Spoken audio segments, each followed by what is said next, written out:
Hello friends, अगर आप भी अपने गूगल पे ऐप से किसी को पैसे ट्रांसफ़र कर रहे थे और जो आपकी पेमेंट है वो बीच में ही रुक चुकी है और आपके सामने एक एरर देखने को मिल रहा है, waiting for payment confirmation from receiver's bank. तो दोस्तों आपकी जो पेमेंट है वो बीच में ही रुक चुकी है, अब वो भेजी नहीं जा पाई है। तो दोस्तों इस कंडीशन में आपको करना क्या है और आपको उसका सोल्यूशन कैसे मिल सकता है, आज की इस वीडियो में यही बताने वाला हूँ कि जो आपकी पेमेंट है वो आप उसे कैसे भेज सकते हैं। अगर भेजना नहीं चाहते तो आप उसे वापस किस तरीके से मंगा सकते हैं अपने खाते में, ये पूरी जानकारी इस वीडियो में देने वाला हूँ। अगर आप इस वीडियो को बिना स्किप किए फुल वॉच कर लेते हो ना, तो आप मेरे से इस पर कमेंट करके इतने अच्छे जाओगे कि जो आपकी प्रॉब्लम है वो 100% सोल्व करके देने वाला हूँ। तो आप पक्का कमेंट करके जाओगे और कमेंट करनी भी जरूरी चाहिए, क्योंकि दूसरे लोग कमेंट पे भरोसा करके जाते हैं। तो देखो दोस्तों, आपको यहाँ पे करना क्या है। जैसे कि मान लीजिए आप किसी के पास पैसे ट्रांसफ़र कर रहे हैं, तो कोई भी आपका दोस्त भी हो सकता है, आपका रिश्तेदार भी हो सकता है, किसी दुकानदार भी हो सकता है। तो आपको उसे बोलना है जो आपके बैंक के सर्वर है ना, उसे सही होने दो, तब आपके पास ये पैसे बहुत ही आसानी से पहुंच जाएंगे। क्योंकि दोस्तों ये पेमेंट जब रुक जाता है ना, तो होता है क्या, जैसे कि हम किसी के पास पैसे ट्रांसफ़र कर रहे हैं ना, तो बैंक के सर्वर स्लो होते हैं। जैसे कि मोबाइल नेटवर्क के सर्वर होते हैं ना, ऐसी बैंक के भी होते हैं, कभी कभी उनके स्लो होते हैं, तो उनके सर्वर नहीं चल पाते, जो पेमेंट है वो बीच में ही रुक जाती है। और जैसी पेमेंट जो सर्वर आ जाते हैं तो आपकी जो पेमेंट है वो ट्रांसफ़र हो जाती है बहुत ही आसानी से।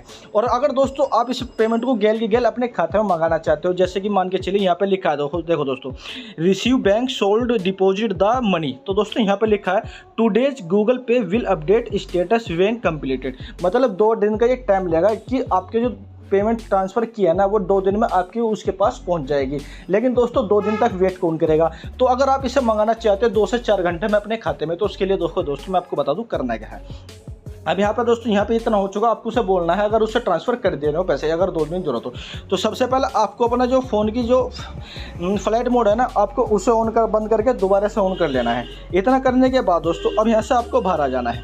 बाहर आने के बाद दोस्तों अब यहाँ से आपको अपना गूगल पे आना है और यहाँ से सर्च करना है गूगल पे कस्टमर केयर नंबर। आप गूगल पे कस्टमर केयर नंबर जैसे सर्च करोगे आपके सामने यहाँ पे आ जाएगा, you can call your customer care number from toll free. आपको उस पर जितनी भी आपकी प्रॉब्लम आ रखी थी, मान लीजिए आपके पैसे ट्रांसफ़र नहीं हो पाए थे, आपको वो पूरी जानकारी यहाँ पे दे देनी है कि वेटिंग फॉर लिस्ट में आ रहा है। तो वो आपकी डेट ऑफ बर्थ और आपका आधार कार्ड नंबर पूछेगा, सेम होगा तो आपके पैसे गल आपके खाते में ट्रांसफ़र करवा देगा, डायरेक्टली बैंक से बात करवा लेगा। अगर आपको बैंक से बात करनी है तो आप अपनी जो जोन से भी आपका बैंक हो उसमें कस्टमर केयर नंबर होता है, जो बैंक में एक बंदा बैठा रहता है, ये बंदी बैठे डायरेक्टली आपसे बात करेगी और आपके जो खाते से रिलेटेड जानकारी है वो सारी आपको दे देगी।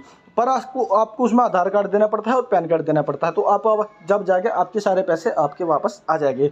अगर फिर भी आपके पैसे दोस्तों वापस नहीं आते, तो आपका जैसे कि मान लीजिए पंजाब नेशनल बैंक हुआ या कोई सा भी बैंक हुआ, आपको अपने खाते में बैंक में जाना है और बैंक मैनेजर से बात करनी है कि सर हमारी जो ट्रांजैक्शन था वो बीच में ही अटक चुकी है, ना तो दूसरे पर्सन के पास पहुँची है ना मेरे पास आई है। तो अब बैंक वालों को एक एप्लीकेशन लिख के देनी है कि कितने पैसे थे, किस टाइम से किस टाइम तक का टाइम हो चुका है, कितने पैसे भेजे थे। वो पूरी जानकारी आप उसे दे देते हो तो आपको 2 से 3 घंटे में ही आपकी जो पेमेंट है वो आपके खाते में वापस आ जाएगी। तो दोस्तों इस तरीके से आप अपनी फंसी हुई पेमेंट को वापस मंगा सकते हो। तो दोस्तों वीडियो से मिली जानकारी अगर आपको अच्छी लगी हो तो वीडियो को लाइक करके चैनल को जो सब्सक्राइब कर लेना है।